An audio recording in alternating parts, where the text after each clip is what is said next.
Life today is a grease pit, forever looking up and falling backwards, climbing and getting nowhere, while they, the haves, cavort. Watch them suck resources, watch with envy.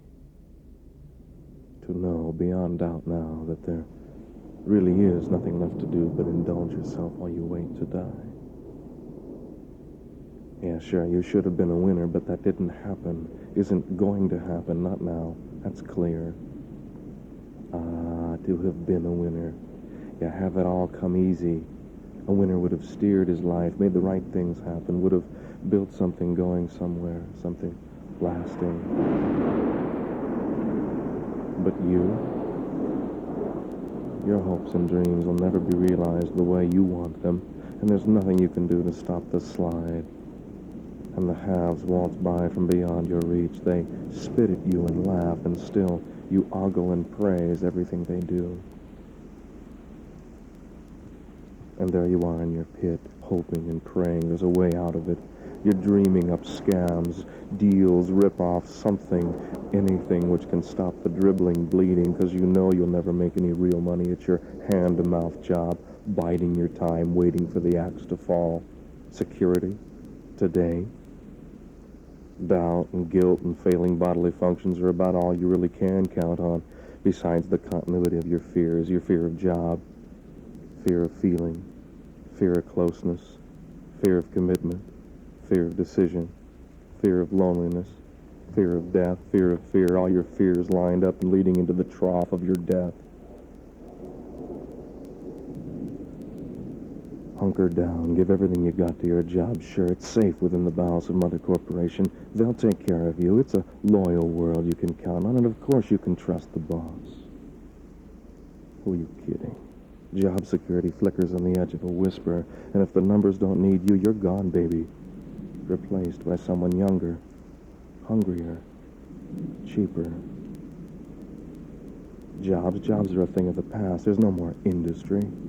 Only information. Industry's been shipped out on a search for fresh exploitables who'll demand little or nothing compared to you. And you know you should be doing something to adjust to the coming changes. So you tell yourself, if you only had more time, you'd develop whatever it is you always wanted to do, but lack the guts to initiate. So instead, you do the safe, familiar thing. You head out every day and wage war with your metal pellet on that unforgiving freeway. Then you hoist another load of acidic belittlement on your aching, creaking back while you listen raptly to the boss's rantings with that phony kick-me smile plastered across your encouraging face. Suck boot day and night to keep afloat. Build something you hope will last. Save, scrimp, but for what? The post-war boomers have taken everything, and there's nothing left for you except condos and timeshares and prepackaged challenges some expert has prepared for you. Look around. Things have changed. It doesn't matter why or who did it. You know it has. And what your parents and their parents had so easily is gone and never coming back. They had houses, man, cars given to them. And what's given to you? What future? And what are your kids and their kids? Oh, sure. Escape to your niche. Go hide in your internet. Immerse yourself in extreme inverse waterfalling, whatever the taste of the moment may be. But whatever you're racing to do has already been done and being done by people like you, aggressively out hunting down challenges to give them some fleeting sense of momentary meaning in their empty momentary lives. But all that chasing the next cool activity crap eventually gets old, and then what? You know there'll come a time when the world will stop giving you things to do, when it becomes your turn to make things happen. And you know that day is coming soon, but you don't care to deal with it until it's right there in front of you. And until that day, you're not going to deal with it. Just party, man. Party.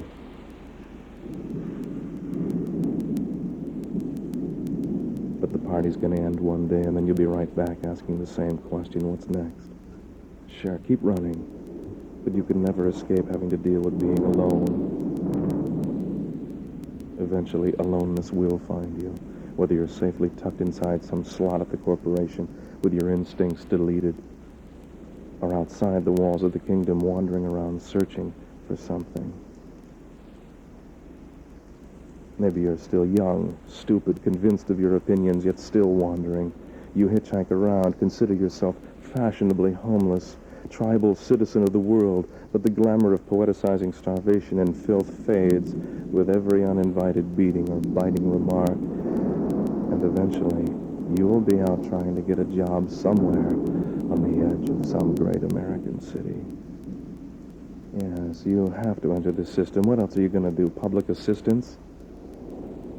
Couple years of pride sucking in your confidence and self-respect are gone, permanently stripped the moment your food stamp booklet falls out of your wallet, searching for the Medicare card you needed to fill in the AFDC application. But you're pissed off and you don't really care why you are. You just are. Nothing you do satisfies. Nothing grips your attention. You watch TV and you know you're wasting your time, but you can't turn the damn thing off. And there's nothing better to do, and your mind can't sit still long enough to read a book, and besides, who reads anymore anyway? And sex. Well, sex is great, but it's always right after sex when the crash comes and things go sour. Le petite mort, the little death that follows orgasm, the dark side of sexual pleasure, when sensation evaporates and leaves you right back where you're at, with a lot more empty time in your hands. And there's really no one to talk to, no one to go to without embarrassment. And besides, what would you say? You really aren't sure what it is that's actually bothering you, just that something's always bothering you, and that something changes every day. Maybe you've got a job or want one, or trying to leave the one that has you, or maybe you've been to school and are now out of school floundering, or maybe you're still in school and asking yourself, what the fuck am I doing this for anyway? And you're sick of teachers and people who lord their authority over you. Parents, doctor, lawyer, business big shot, and their empty, encouraging, be all that you can be career bullshit. You can't bear to hear another word of their crap. Every word of it makes you sick. Because deep down, you know you can't be anything you choose. You know there's only so many winners. And your track record is nothing but failures. And besides, there's really nothing that interests you enough to dedicate yourself to. Be all that you can be. That's crap, and you know it. Be what? Get locked into some empty career for 50 years until you're dead? What's the use of struggling all your life to build something when damn near anything can come and take it away? Like that. No, you want something more. You demand something more, but you really don't know what that more is. And yet you don't care. You still want more. And you'd really rather not have to work too hard to get it. The only thing you want to be is you. And you have no idea who the hell you even is, but that's not going to stop you from at least trying to make something out of your life. Gotta be more than just working and saving and slaving away like every other frustrated idiot hovering over his possessions and moaning proudly about his bills. And the haves are off getting more, enjoying things you only dream about. Money falling right out of the sky, directly into their practiced pockets. Sure, get pissed off at somebody else for your frustrations. Blame the other guy for your miserable feelings, but blaming and whining are symptoms of sickness. And you recognize sickness when you hear it, and you wonder if maybe you sound like that. Well, you do, and you know it. But knowing that only makes you feel worse, and you've still got nothing to make you feel any better. No sports or drugs or sex or cruelty or theft or fleeting rush will ever ultimately help you. Admit it, though. You desperately want to get in a band, be seen on stage, have people lust after you like you do for them out in the audience, dreaming,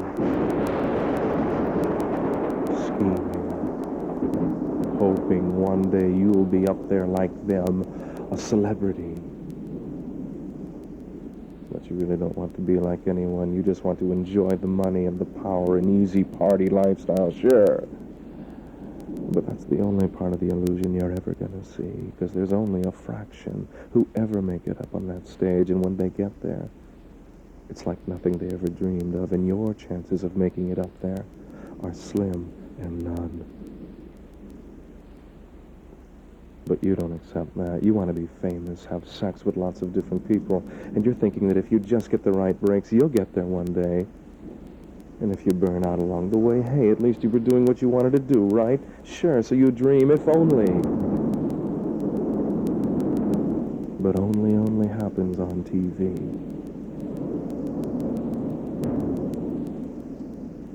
And you're tired of being tired of the hours rolling by, the days accumulating, and the chasm between them and you getting bigger. So you scream, nothing makes sense, and it just isn't fair, no. It isn't fair, but the haves don't care if it's fair or not. They're too busy out getting more.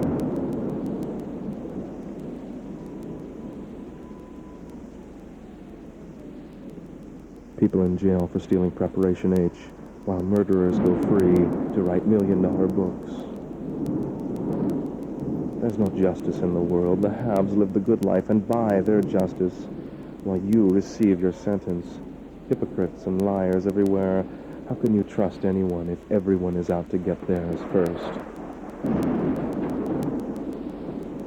A small few control everything. Sure, your only response is to take the safe route, college right out of high school, get that career that everyone admires, do the right things everyone says you should. Well, years will pass and you'll have stayed where you're at, put up with the abuse in order to climb the ladder, but eventually you'll melt down. One day you'll suddenly scream, why the fuck am I killing myself? You work 5, 6, 7 days at the grind, 70 hours a week for your lousy $100,000, if that. The office. You're a slave to the office. You come home wiped out every day, and with what little time you have left, you piddle around the house, forever nose to the grindstone, improving something, your precious hours devoured in meaningless side projects, increasing the value of your home. But what if toxic waste is found in your neighborhood weeks before you put the place up for sale, or a sex offender moves in down the block, murder committed next door? What if? A million what-ifs to drive you senseless. Property values, false values, your every effort evaporates. You've invested in things, and when that eventual crisis hits, you'll fold like Jell-O and won't be able to lead yourself because you won't have any handle on the deeper meaning of your life. And that meaning only comes through understanding, and unless you learn to understand and see, you're doomed. The rest of your life, pure confusion, never knowing what lays beyond doubt and fear. Sure, look to your friends, but they're no help. They're as confused and directionless as you are, and besides, why should they want to help you? Unless, of course, there's something in it for them. Sure, maybe some friend brings you the latest packet of self-help seminar series from the latest anointed expert who knows you and your empty searching friends will gobble up his 12-step formulas for getting ripped off and toss them away when you get tired or bored. But you're so filled with doubts that you dive into the package anyway, hoping you just might get a kernel or two of useful information which will calm a few fears long enough to forget what the experts said. Then, bammo, you're right back facing your day-to-day reactions to the day-to-day, since you haven't got the time, energy, or discipline to really change your life.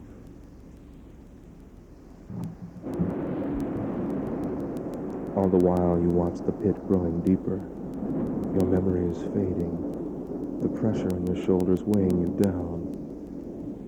You bitch and moan. Curse your fate and resent the next guy, wondering how that lucky bastard's doing it while you're not. But the next guy's got the same problems you do. 250 million pits in this place. The privileged few, shining examples of what you're supposed to be but never will, hovering high above you. TV, magazines, the movies, everywhere you look, you're slammed by the fact that you aren't a celebrity. You're not a winner. And the more images get thrown into your passive, critical mind, the more you ache, knowing in your heart you'll never share what they have. Yet you can't stop hoping, and your daydreams never cease. Hell, they're the only things that keep you going. That and your woman.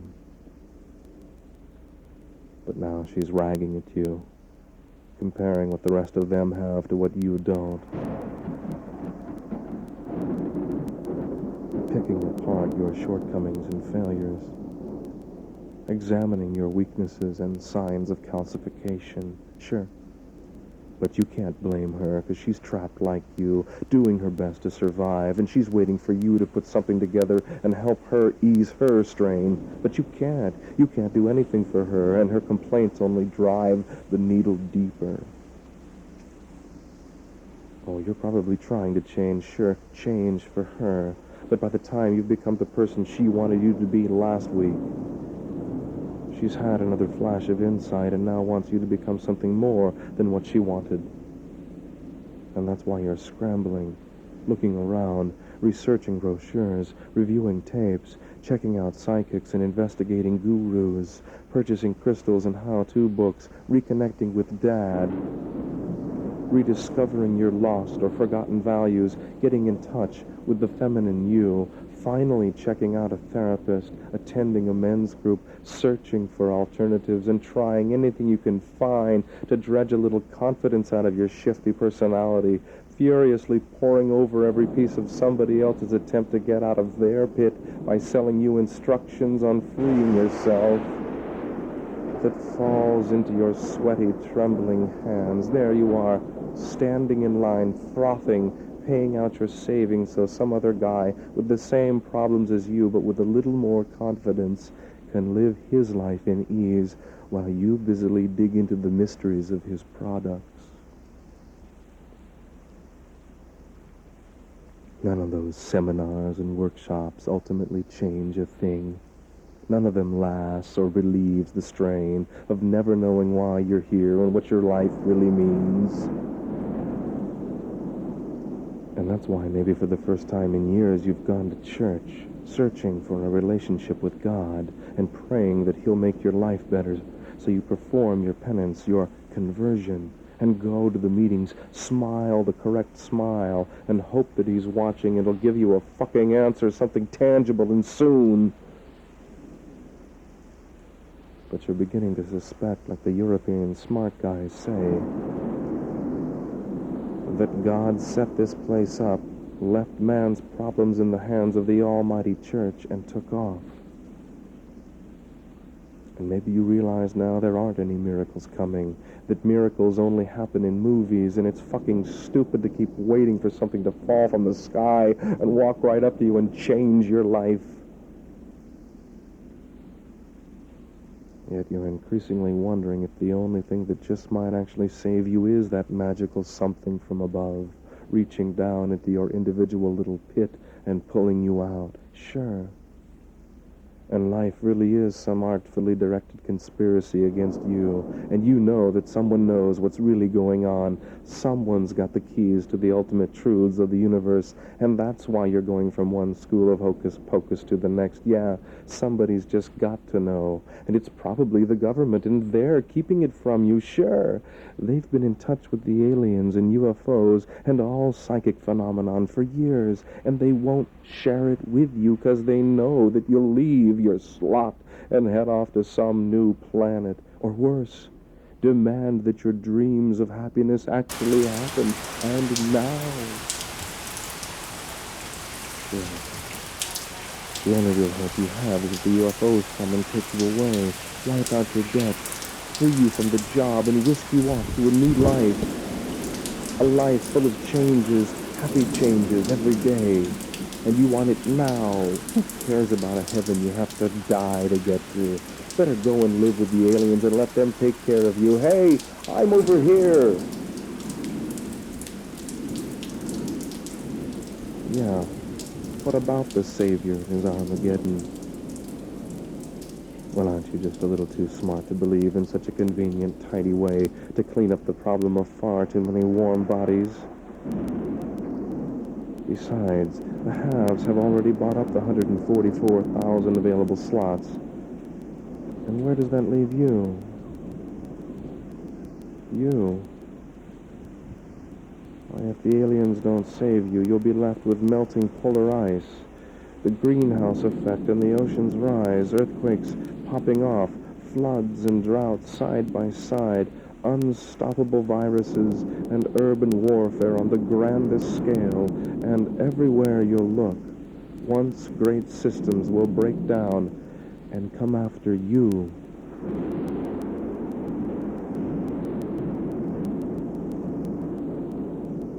You'll sweat it out alone, with few if any friends by your side, friends that haven't betrayed you yet, while you wait for whatever it is that's supposed to happen, a passive, angry pawn consumed in nostalgic sadness, surrounded by a world that does not care, where there's nothing to look forward to except death.